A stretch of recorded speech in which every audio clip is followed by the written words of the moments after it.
All right. Hi there, Dr. Matthew J. Traum here. One of the prerequisite courses for Mech Design 2 is, you guessed it, Mech Design 1. Yay! All right.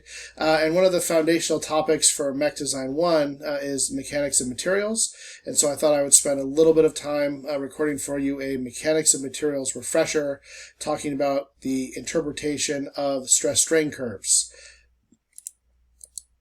So what is a stress-strain curve? Well, I've got one here. So here is this curve. On the y-axis, we have stress. On the x-axis, we have strain. What are those things? Well, stress has units of pressure. It's a force divided by an area. And strain, at least for our purposes, for engineering calculations, is unitless. And in a slide or two, I will show you the formal definition, the equations for these things. But I think it's important to have a qualitative understanding before you look at them quantitatively. So strain is a dimensionless elongation of a sample material. So back to stress. Stress has units of pressure, force over area. Where does that come from? Well, the way that this curve is generated is a sample, these are called dog bones, are placed in a tensile tester, so a machine that clamps here on the top and clamps here on the bottom of the samples, and then just puts them in tension and just pulls them until they break. That's how it works. And so I have a video that I'll show you in a second that actually shows a real tensile test, but essentially this guy is clamped in, and the part that you're testing is this section here, which is characterized by a relaxed distance, which we'll call L naught. So that's essentially the distance of the sample when there's no forces on it. But when forces are imposed on the sample by the tensile tester, force divided by area is pressure or stress, and it's this cross-sectional area, this thinner cross-sectional area, the part that's not clamped in the tensile tester, that feels the highest stress. Why? Because force divided by area is stress, and the area here is less than the area here, so hence the stress is higher in this thinner portion. What we're interested in generating a stress-strain curve is how this sample and really the underlying material responds when it's put under load, put under a stress.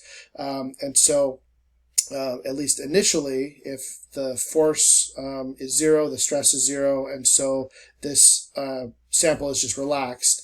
But if we start pulling on the sample, remember it's locked in either side and we're pulling on it in the tensile tester, it starts to elongate, right? So if I go from here, I elongate it as I put some force on it, and that elongation, if we follow the line over, reaches sort of the edge of what we call the elastic strain region on the stress-strain curve. Now, what that means effectively is the elastic strain region is the region where this sample and the underlying material behaves basically following Hooke's law. So it's like a spring. You can put a certain amount of force on it, you can cause it to deform, but then as soon as you take that force off, it returns right back to its original non-stress length, L naught, right? So there's this region where its elongation is essentially linear, and if you take the force off or the stress off that's causing the elongation,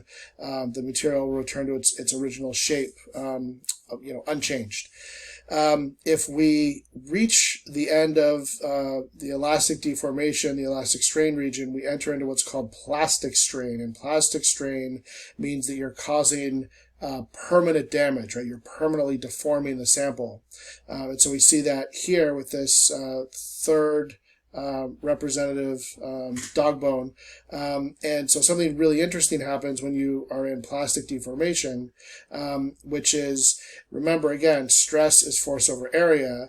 So, and as we're elongating, most of these things have a Poisson's ratio such that their cross-sectional area decreases as you elongate them, very slightly, but still that cross-sectional area is reducing, and when it reduces, force divided by area is stress. So reduced area means the stress goes up, means you get further reduction and further reduction, and eventually, because you're now plastically deforming the material, it forms this thing called a neck, right? So it's this very thin region, and once you've reached necking, well, it's over at that point, right? Because you have increasingly less cross-sectional area in the material to support the ever-increasing force that you're putting on it, so the stress continues to go up, and eventually you reach fracture, which is exactly what it sounds like. It's the time or the stress level where the material actually breaks, and that's effectively a catastrophic failure for engineering purposes.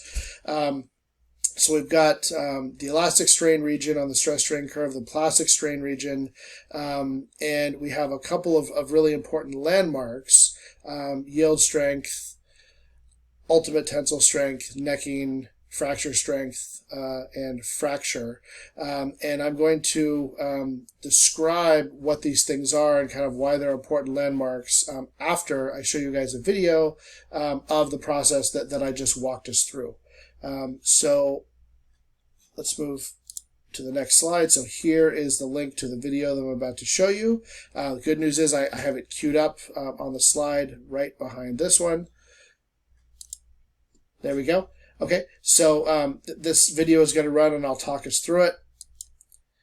Okay, so let me pause here. So here's the tensile tester. Here's one of those samples. The dog bone components of it are clamped inside this clamp and this clamp, so you can't see them. All you can see is just the test specimen section here. So this is the section with the smallest cross-sectional area. And as I run the video, what you guys will see is one of these is fixed, the other one is moving, and the sample will be elongated as force is being put onto the sample. Now, they're going to generate a stress-strain curve sort of empirically on the fly here as we go. So again, stress is on the y-axis and strain is on the x-axis, and of course they've just got force, and I think this is probably displacement. So the units aren't quite, but you guys will see the exact same shape form here experimentally that I showed you essentially theoretically in the previous slide. So you can see here. Here let's start over. Okay, they're just setting up the system for us here. Okay, so here's the test. It's elongating. You can actually see it elongating, and we're in that linear region here. And all of a sudden, we're out of the linear region, and now we're in the plastic deformation region. So plastic deformation, and you can just start to begin to see the cross-sectional area here reduce. And it'll start necking. This is actually really cool because you can see it really clearly when it starts. Getting longer, getting longer. Okay, so now you could just see the very beginnings of the necking process, and it becomes quite dramatic here in a second, right? But we've already passed the ultimate strength, and we're on our way down. So failure at this point is inevitable. Now you can see, a really nice characteristic curve of the necking process, and it gets more and more severe. Boom, and then that is catastrophic failure, right? So that's the end of the stress strain experiment when your sample basically explodes on you. So let's just watch through one more time. So generating the stress strain curve, we're in the linear elastic region, and then we get out of the linear elastic region into the plastic deformation region. So now we're doing permanent damage to the sample. If we let it go, it would be permanently plastically deformed. And then we're going up along this curve of plastic deformation, and eventually we're going to reach the highest strain that the sample can, the highest stress that this sample can endure, which is right about there, right? So at the peak of that curve, that's the ultimate stress, the ultimate strength. And now we're on our way back down, right? So that cross-sectional area is now dropping. You can see the necking begin to start, and now failure is inevitable, right? We're going to continue to put more force on, and boom, we get catastrophic failure. Okay, so that's just an experimental test that shows you how we got this curve, right? So it looks very similar. Okay, so a couple of key elements. The first one is the Young's modulus. The Young's modulus is the slope of the stress-strain curve in the elastic region. And you literally calculate Young's modulus by determining the slope of this region. So you see this little triangle here. That's just a triangle to remind you about rise over run. So that's how we calculate the Young's modulus. The yield strength is a spot right here where we essentially leave the elastic strain region and enter the plastic strain region. And I'll show you guys how to calculate the yield strength using something called the 0.2% offset. So there's a little sort of rule of thumb trick that's used to calculate this spot. So I'll show you guys how to do that in the following lecture notes, following lecture video after this one. But then once we're out of the elastic strain region, then we're up here into the plastic deformation region, and we reach the ultimate tensile strength, right? So this is the maximum stress that this sample can take, right? Which is the peak of this curve. It's called the ultimate strength of the material. And that's where necking begins, right? That cross-sectional area begins to drop. And as the cross-sectional area begins to drop, the strain increases. And you reach a point as you're moving your way down the curve where you have fracture. That fracture point is the catastrophic failure, the mechanical failure of the part. It's usually very quick and very dramatic, and that spot is called the fracture strength point. And that's when your test is over because your sample is destroyed. So, okay, that's sort of the key landmarks on the stress-strain curve. And as I said, many materials exhibit the same sort of behavior. So I think we now have a qualitative sense of how this all works. So now let's try to make it quantitative by adding some equations. Okay. So we talked about stress and we talked about strain. Those are the properties of that curve.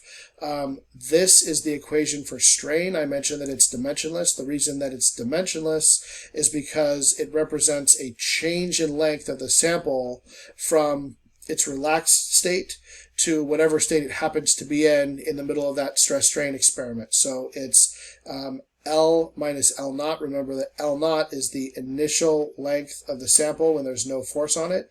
L is the length of the sample when it's undergoing the experiment, right? So the length of the sample under a certain amount of stress.